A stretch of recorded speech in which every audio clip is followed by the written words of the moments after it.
Through different activities. How are you, क्या चल रहा है लाइफ में? जो आपके फैंस हैं क्या जानना चाहेंगे, क्या कहना चाहेंगे आप? जी हाँ, थ्रू इंस्टाग्राम ऐसा प्लेटफॉर्म है जहाँ आप अपने फैन से और सबसे कनेक्टेड होते हो। सो समहाउ उनको पता है कि क्या चल रहा है और क्या हो रहा है। So yes, that's a good platform actually. और अभी फ़िलहाल तो project wise that you're asking me बातें चल रही है। बिकॉज अभी आप सब जानते हो quite a few mergers were happening और ये सब हो रहा था, तो चीज़ें डिले हो गई है। But yes, lot of talks, lot of meetings are on, and इंशाल्लाह जब कुछ होगा सो आपको पता चल जाएगा। अदर, जब आपने अपने करियर की शुरुआत की थी, काफ़ी डिफरेंट डिफरेंट प्रोजेक्ट्स, मतलब टीवी से शुरुआत हुई है और बहन का रोल और बहुत सारे डिफरेंट रोल, वो सब एक्सपीरियंस करते हुए नागिन सबसे इम्पोर्टेंट जो आपका लाइफ का ब्रेक थ्रू, ऐसा मैं कह सकती हूँ। कैसा लगता है अभी शुरू से अब तक वो जर्नी, अगर आप दोबारा अगर अपने दिमाग में विजुअल्स करें तो? Well, inshallah in April I'll be completing actually 15 years in the industry. और शुरुआत हुई थी कमर्शियल एड से, मॉडलिंग से, एंड देन मुझे नहीं पता था दैट कि मैं एक्टिंग भी करूँगी, because I never had any background of acting या कुछ। It's just that I was spotted in a restaurant और मुझे अपना पहला एड प्रोजेक्ट मिला था, और उसके बाद से काम मिलता गया। एंड बहने इंस्टा प्लस मेरा पहला शो था एज ए लीड, देन अमृत मंथन, देन पिया बसंती रे, and then Nagin and Satara, and it was a beautiful journey. It is actually with Khatron Ke Khiladi also that I did. I mean, and of course Comedy Nights, Bachao, my most मेरा ऐसा show जो मेरे दिल के बहुत करीब है। सो I think her show अलग था, हर शो में मैंने एक अलग किरदार पोर्ट्रे किया, पॉजिटिव, नेगेटिव, कॉमेडी, एंड तो of course I am happy, but इंशाल्लाह लुकिंग फॉरवर्ड के और इससे ज़्यादा अच्छे रोल्स मैं करूं और ऑडियंस को एंटरटेन करूं, एंड जिस तरह से वो मुझे हर किरदार के लिए प्यार दिए हैं, आई होप आगे जाके भी उतना ही प्यार करें।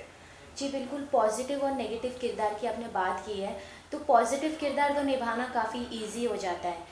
नेगेटिव किरदार जो आपने निभाया है, और सबसे ज़्यादा अगर बात करूँ, जो शुरुआत नागिन जो कलर्स का टॉप शो रहा है आपके और मोनी रॉय से हुई है, तो वो जर्नी आप बताइए, क्योंकि उसमें जो आपका किरदार है, आप मोनी रॉय का नाम आता है तो आपका नाम आता है, आपका नाम आता है तो उनका नाम आता है, तो कैसे वो चीज़ को आपने किया? क्योंकि नेगेटिव किरदार निभाना इतना स्ट्रॉन्ग और सेंसिटिव चीज़ है, उसमें क्या आपने एक्सपीरियंस किया?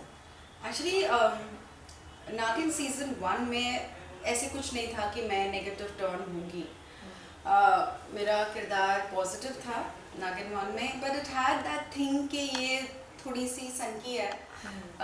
मैं अच्छा भी करती थी, लेकिन मैं गलत तरीके से करती थी, like I was a crazy person, and वो किरदार लोगों को बहुत अच्छा लगा। But there was this time जब मैंने आई थिंक ऋतिक के आई थिंक खीर में या किसी में जहर मिलाया था, and people went crazy, the TRP was really high of that episode, and I think उसके बाद से दे डिसाइडेड कि इस ट्रैक से खेल सकते हैं, and I think by the end off season 1 मेरा कैरेक्टर नेगेटिव दिखाया कि मैं हो जाऊंगी, एंड या आई थिंक नेगेटिव करना इज़ वेरी डिफिकल्ट, बिकॉज आप you want people to be scared of you, and also बहुत ज़रूरी होता है कि आप नेगेटिव कर रहे हो तब भी लोगों का प्यार आपको मिलना चाहिए, वरना you will just be hated.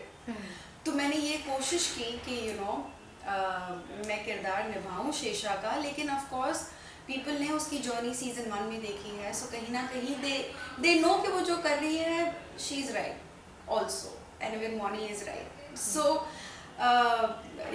touch wood, I'm really thankful to everyone that in spite of being negative, आज तक मुझे लोग प्यार कर रहे हैं उस रोल के लिए, सो थैंक यू वेरी मच। बहुत डिफ़िकल्ट होता है कि गलत करने के बावजूद भी लोगों से प्यार मिलना, it is, and I think I am really happy and very very thankful. अदा, जब नागिन की कास्टिंग होती है, एकता मैम वो क्या ऐसी चीज़ें देखती है जब उनसे आपकी बातचीत हुई, या कुछ इस रोल के बारे में कभी कुछ डिस्कशन हुआ, या क्या ऐसी बातचीत होती है? क्योंकि वो कास्टिंग करती है, बहुत सोच समझ के करती है और एक झटके में करती है। जैसे मोनी के कास्टिंग हुई, वो भी अलग तरीके से आपकी जैसी हुई, उस पर कुछ आप कहना चाहेंगे? आपने बिल्कुल सही कहा कि वो बस एक झटके में करती है, तो वैसे ही मेरे साथ भी हुआ था। There was no audition, there was no look test, ऐसे कुछ नहीं था। आई वाज होम और मुझे कॉल आया that Ekta ma'am wants you to play this character, and I was like of course okay yes, बहुत अच्छा लगा था वो character. And directly in Bikaner shoot थी। लाइक फर्स्ट ऑफ कोर्स हमारा नरेशन हुआ है यहाँ पर, beautiful narration by Ekta ma'am, and उसके बाद हम बीकानेर में थे और वहाँ जाके मेरा लुक टेस्ट हुआ। सो एकता मैम की खासियत यह है कि जो किरदार वो लिखती हैं, उनके दिमाग में होता है कि वो किसे लेना चाहती है, किसे कास्ट करना चाहती है, एंड शी नोज इट। और जैसे बात करें, बीच में लॉकडाउन भी आ गया, काफ़ी चीज़ें चेंज हो गई, तो उस दौरान आपने क्या किया, किस तरीके से? ऑब्वियसली हार्ड फेस, लो फेस, मतलब अच्छी चीज़ें, पूरी चीज़ें साथ में, कैसे वो सब दिन निकाले, क्या किया उस दिन टाइम आपने? वेल आई थिंक दुनिया ही नोबडी हैज़ अभी तक वो बाहर आए उस चीज़ से जो वो 2 साल हमारे कठिन तरह से गए हैं। 2020 and 2021 people are still recovering, अभी तक they have still not recovered from that fact. तो अभी भी ऐसे लग रहा है कि बस things are just going and things are just moving, और क्या हो रहा है that 2 years was very crucial for everyone. और मेरे लिए तो खैर ऑफ कोर्स हमने बहुत कुछ सीखा उन 2 सालों में। As an individual I have changed a lot, बहुत कुछ चीज़ें you just learn a lot, you evolve a lot, और फ्रेंड सर्कल्स कम होते जाते हैं एंड चीज़ें समझ में आने लगती हैं। सो यस, मेरे लिए एक लर्निंग एक्सपीरियंस था। Then I had gone 1 month to Himachal, तो मैंने काफ़ी ट्रैकिंग की वहाँ पर, and it was again as I said an experience to remember. काफ़ी चीज़ें सीखी मैंने।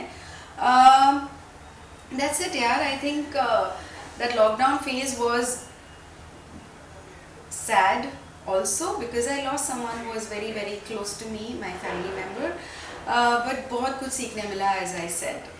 काफ़ी चीज़ें इंडस्ट्री में भी चेंज हुई है, जैसे सोशल मीडिया की वजह से सब चीज़ डिजिटल हो गया है, OTT प्लेटफॉर्म्स आ गए, उस चीज़ को आप किस तरीके से देखते हैं? क्योंकि मैंने ये भी सुना है कि बोलते टीवी एक्टर्स को OTT प्लेटफॉर्म्स में अप्रोच नहीं करते, उन्हें काफ़ी गैप मिल जाता है, फिर उन्हें कहते हैं कि आप ये रोल के लिए सूटेबल है, तो क्या आप कहना चाहेंगे उसमें? कहीं ना कहीं ये बात सही है, but yes the thing is that yes, OTT. Did you try in OTT platforms? Well, I did for Hangama Play though, OTT, but otherwise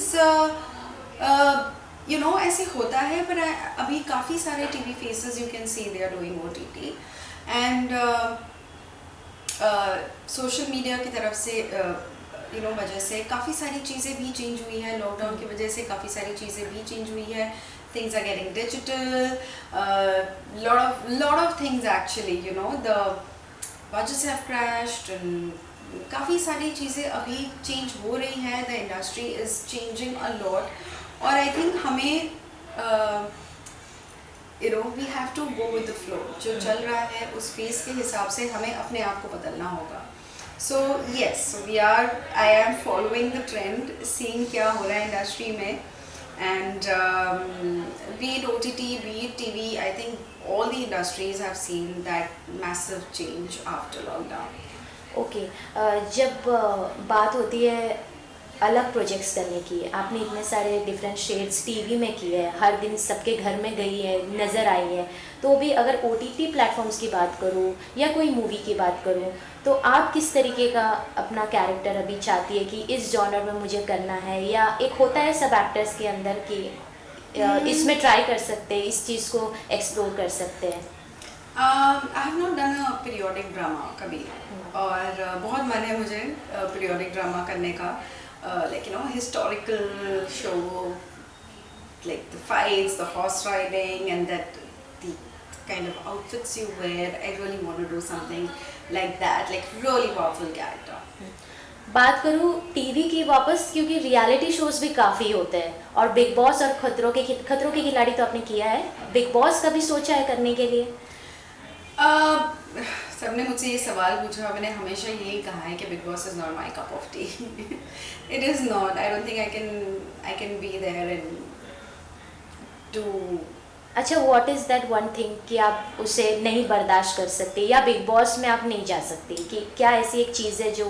I think इतनी जो there are so many fights that happen, तो I don't think I can handle that. Okay, तो you are more into fitness, कुछ fitness tips देना चाहेंगे अपने fans audience को? Well, audience को मैं फिटनेस टिप तो यही कह सकती हूँ कि गाइस अपने लिए वक्त निकालो, चाहे वो हाफ एन आवर हो, 40 मिनट्स हो, 1 आवर हो, but that is very important for you. चाहे आप उस पर जिस तरह का भी एक्सरसाइज करते हो, जिम जाते हो, योगा करते हो, या anything that you think is your way of fitness, maybe walking, jogging, but I think वो बहुत बहुत क्रूशल होता है for a healthy life. And of course what you eat is also very important. So मैं ये मानती हूँ कि चाहे कितने भी बिजी रहो, लेकिन अपने लिए वक्त निकालना सबसे ज़्यादा ज़रूरी होता है फॉर फिटनेस. Definitely yes. अदा, जब आपसे बातचीत होती है, काफ़ी इंटरव्यूज़ मैंने देखी है, लव के बारे में आपकी जो थिंकिंग है काफ़ी थोड़ी अलग है, तो क्या कहना चाहेंगी लव की डेफिनेशन की, क्योंकि आप अनलकी रही है एक टाइम पे, अभी क्या है स्टेटस, क्या चल रहा है? वेल, फर्स्टली मेरे लिए लव इज़, मेरा पहला प्यार is always towards my family, because जो फैमिली का प्यार होता है ना, दैट लव इज़ अनकंडीशनल. वो कभी कुछ डिमांड नहीं करते, वो बस आपको प्यार करते हैं, चाहे वो आपकी मॉम हो, आपके डैड हो, so they love you unconditionally. I think वो एक प्योर फॉर्म ऑफ लव होता है. And otherwise I never say no for anything. जिंदगी है, कभी भी आपके साथ सरप्राइजेज आते हैं, so I am open to love. And I think life is beautiful, and it can get you any kind of beautiful surprise in your journey. So hopeful about it. Okay, women's day अब आ रहा है, तो what is definition of women empowerment according to you? Well, मेरे लिए women empowerment ये है कि आप आपकी इंडिविजुअलिटी को समझो, आप क्या हो वो समझो, rather than just going out there and just wanting to be like someone else, या किसी और को फॉलो करने की जगह सबसे पहले अपने आप को पहचानो. Who are you? That is very important. उसके बाद come out there and speak who you are, because जब आप खुद जानते हो, अपने आप को समझते हो, only then when you can do what you want to do. So आजकल I see in every field women are excelling, and they are doing really well. And I'm really, really proud of every woman out there excelling in all the fields. But to all the youngsters, just social media mein, they feel that this is the reality. I would just like to tell them that don't believe everything you see on social media, all these young girls, and just be very content with yourself. When you see yourself in the mirror, be very content. Don't try to look like someone else. This is something that I really want to tell everyone.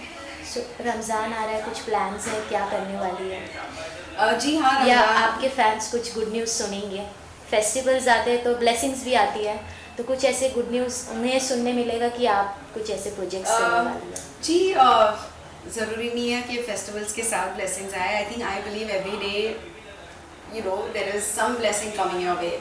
तो I think जो festivals होते हैं तो एक extra excitement होती है. और रमज़ान है, will be fasting for 30 days, और फिर ईद.